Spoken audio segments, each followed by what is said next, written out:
they performed with the Lance and Bollocks. They were actually there a little before me, you know, performing rock. I was doing hustle. You know, and then later, after they were done with the rocking, then I started doing my rocking. You know, but they were actually pioneers. They came before me. So tell us how you got from dancing with those guys to the 80s when you started to meet Mr. Wiggles and some of the other. Oh, okay. Well, let's see. In the 80s, in the early 80s, let's take it back a bit.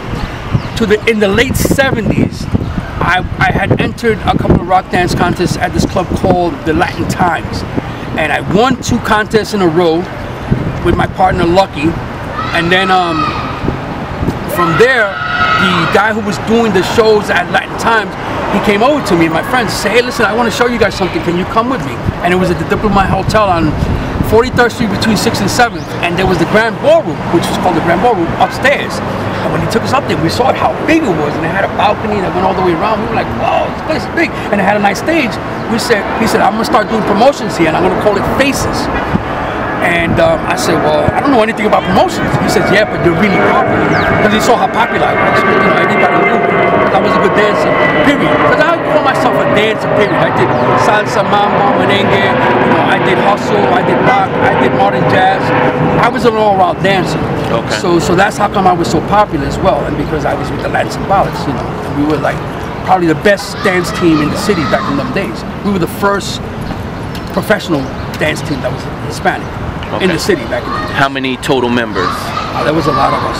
I don't know the exact number, but there were different divisions.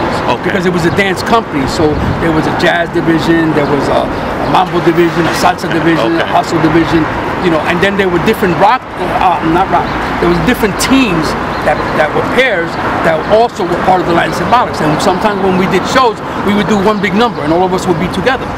And other times there would be 5 or 6 members doing any particular number. So, but we were the first professional dance company in New York, the Lance and Bollocks dance company. Yeah, we were the first, and this was back in the early 70s, all the way to the late 70s, and then after a while we just all went our separate ways. But to answer your initial question, when he recruited me to do Faces Grand Ballroom, which became famous, all right, we were competing. Let me say this is really funny. Back in them days, there were no cell phones. So we had CB radios in our cars. So we would go all over the city, putting up posters and flyers in the stores, right, and giving out flyers and putting up the phone. But we would do all the posters in every single shopping area in Bronx, Brooklyn, Queens, and Manhattan. And we wouldn't go really into Staten Island. What we would do is put posters by the ferry. We would bombard the whole city. High traffic Yeah, high traffic area. In the highways, we'd stop in the middle of the night because we'd be out there working the posters at nighttime. And the daytimes, we'd be hitting all the shopping areas, leaving flyers in the store and giving out flyers as we went along. And he would pay us by an hourly rate, which is $5 an hour. And then he would also pay us for each flyer that came with our stamp on the back of it. We got an extra $1. Wow. And the one who had the most people come in with that flyer that exceeded 500, they would win, you know, a trip for 2 to Cancun or take the money. And I always won. I won 3 times in a row, and I took the money each time, which was $800 that he would give us. A lot of money back then. That was a lot of money back then. So on top of the money I already made for the flyers and posters, you know, I would also win every time because I had a really good team. And the way we did it was through the CB radios too. Our team went all over the city in one night and saturated the entire city. So from there, David Maldonado got recruited by Ralph Mercado, who was the biggest Latin promoter in New York. He always did Madison Square Garden. That's when I left the dancing scene. And by 1981, I went on to run the biggest club in New York because I was doing all the promotions, me and my team, for Ralph Mercado.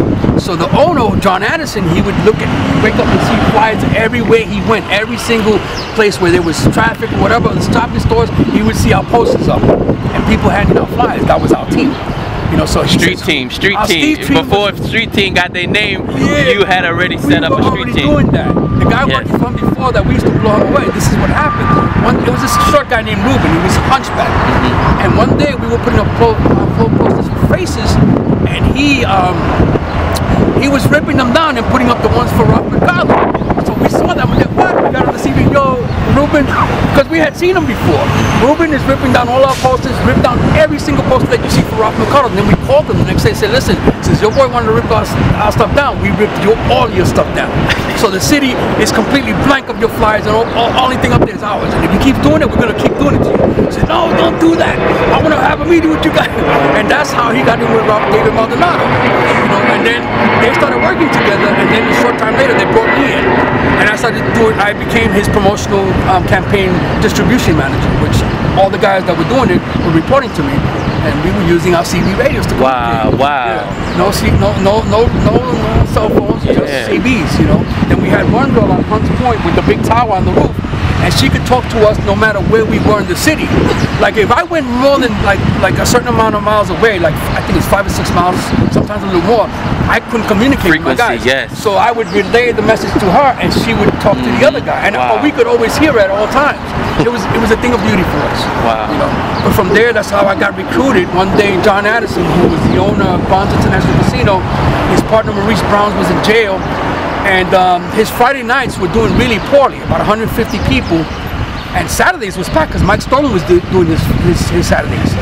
I don't know if you guys heard of Mike Stone, but he used to do stuff at Studio 54 as well. Yeah. But he was running Bonds on Saturdays. And then when John brought me in, he called me one day. He says, hey, Ralph gave me your number, told me that you were the one that was doing all this awesome work for him around the city. Can you come in for a meeting? And I said, sure. And when I went to meet him, I got in the suit. You know, I wanted to be very professional, you know. And even Ralph McCullough told me the first time he saw me, I did something. He said, "Bro, you're the best dressed poster guy I ever seen in my life. You remind me of me." You know, and that's the way he was as well. So, you know, because I knew all the ladies, you know. I was a ladies' man. I always was. But that's how I got to run Bonds, which was the biggest club in New York. Bonds International Casino was on 45th Street at the corner of Broadway, and it used to be a Bond men's clothing store before that. Okay. So that's when I started running that place. My first dance with 2.5 weeks promotion, I had more than 2,500 people from 150 people that he was averaging on Friday night. So he's like, oh my God, when he saw me, he hugged me and he picked me up. It was funny as hell. And I was with my little entourage. After that, he said, you can write your own ticket now. He gave me my good salary. He gave me unlimited guests, unlimited drink tickets. He told me to invite anybody I wanted. And that's how I made Friday nights the biggest night in New York was on Bonds. And around what year was that? That was from 81 to 83.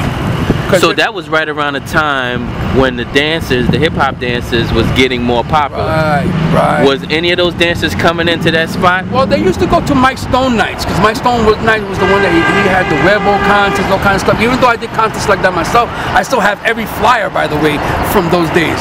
So I can send them to you as well. Yes. I sometimes post them, and it says Willie Estrada presents. Initially, they used to say John Addison presents, and then after the second one, I say, well, I'm John. I'm putting my name up there too, because I'm the one doing all the work. So he said, okay, put it. And then after the second or third dance, he bought another club. There used to be a Lou Chow's restaurant on 14th Street.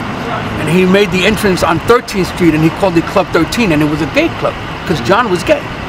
You know, matter of fact, he came on to me the first time I ever met him. He asked me, did I fool around? I'm like, no, and if that's what this is about, I'm out. No. And he never, he never messed with me after that. He just gave me carte blanche after that, you know. He just said, man. Business. After my first, I proved myself with only 2.5 weeks of promotion, I brought in more than 2,500 people. I have all the flyers. Wow. You know, I'll send them to you, but after that, I wrote my own ticket. And then we started doing multiple nights. And we would do, like, on weekends where there was off on Monday, I would do Sunday. And summertime, I started doing beach parties there. But I did one dance in particular that was my dance, because after a while I took his name out because he opened up the other club, and it was only Willie Estrada Presents. So I would announce it on the radio, and that's how my name became a household name back in the early 80s, because I was always on the radio promoting Bonds International Casino, what we were having. And we would throw theme dances. We wouldn't always have a band. We would throw like women's lib dance, where we would say, women ask the men to dance. If you get caught with a wedding band, you will be escorted off the premises. Things like that were all on the flyer, and you'll see them because I'll send them to you, because I still have every single flyer from every single promotion that I ever did. I have a whole thing like this full of flyers. I scanned them sometimes and I put them up, So you were doing all of that, and Africa Bambaataa was getting popular at the same time. Yeah, he was good. And then he came out with So Sonic Force and all that stuff, and we were all dancing to that stuff. Wow. And I didn't know him. like I didn't know it, like I heard of Zulu Nation, all that stuff, and Kool Herc, I had never really heard of him because he was doing his thing up there by Bronx River, I believe it was. And this is where we were partying, right here in St. Mary's. So when he was doing his thing, you know, that's why I'm saying that in the beginning, before it was called hip hop, you know, we didn't have a name for it. We danced rock and we danced hustle, but we didn't call it hip hop.